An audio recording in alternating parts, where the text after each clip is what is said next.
কি হয়েছে আমার মিষ্টি বউয়ের?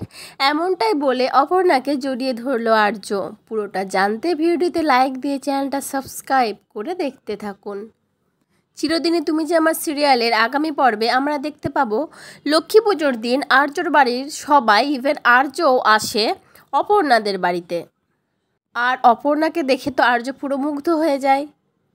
আর্য শুধু সুযোগ খুঁজতে থাকে যে কখন অপর্ণার সাথে নিরিবিলিতে একটু কথা বলা যাবে।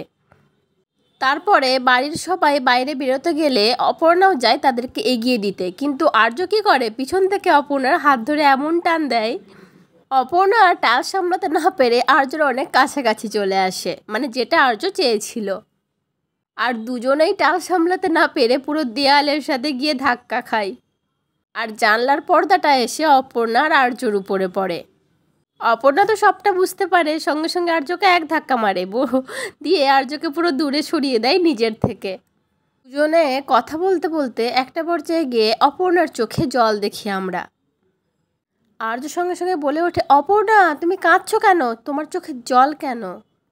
আর এটা শুনেই অপর্ণা আরও আবেগতাড়িত হয়ে যায়, আর্যকে পুরো জড়িয়ে ধরে। আর্য বলে, আমি তো তোমার সঙ্গে আছি সবসময় অপর্ণা, কি হয়েছে তোমার বলো? তারপরে অপর্ণা আর্যর কাছ থেকে নিজেকে ছাড়িয়ে একটু দূরে গিয়ে বলে, আপনি কার জন্য আছেন? তখন আর্য বলে, কেন, তোমার জন্য?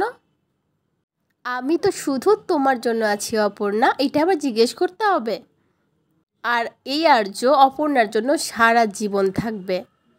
আর এটা শুনে অপর্ণার যেন অনেকটা বিশ্বস্ত মনে হয়, অপর্ণা স্বস্তি পায় অনেকটা, অপর্ণার মুখে অনেকটা হাসি ফুটে ওঠে।